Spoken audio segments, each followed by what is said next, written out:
Tonight, two small Kansas towns are looking for what's next after tornadoes ripped through their communities and leaving a lot of damage behind, as you can see. Recovery efforts are underway to pick up the pieces of destruction in Grinnell. A tornado leveled the entire west side of that town on Sunday night, and tonight the National Weather Service rating that tornado an EF3 with wind up to 140 miles per hour. 15 homes are gone and a couple dozen more have significant damage. John Krause's home was one of several destroyed. While the walls still stand, much of the roof and the second floor are gone. I'm just awestruck. I mean, it was over in a matter of a minute. I mean, we got down in the basement, it hit, but I come upstairs. Once I come upstairs, I knew that our house was gone. I knew it. Krause also says he will likely demolish his home and start from scratch.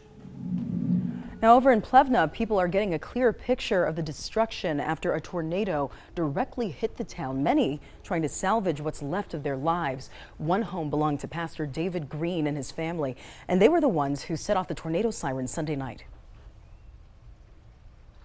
It's never been set off before for a tornado here. So, just going through that judgment call. Now on the west side of Plevna, the tornado flipped mobile homes, damaged cars, and downed trees. The Salvation Army's emergency disaster team is on the ground to help survivors.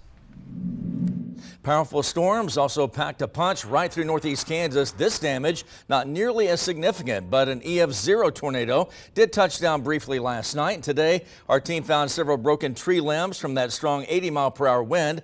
Some branches blocked a part of the road on K4 highway, and two Good Samaritans went out of their way to remove some of that so others could pass. And they shared their perspective with 27 News.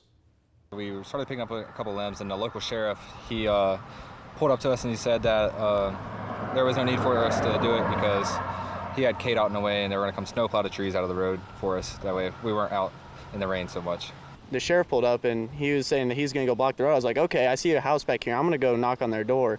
So I pulled up to the house and I got out, downpouring, rain everywhere, got absolutely soaked, ran up and knocked the door. Thankfully, nobody was home, but it was definitely one of those situations where it was a little bit, daunting, but got it done.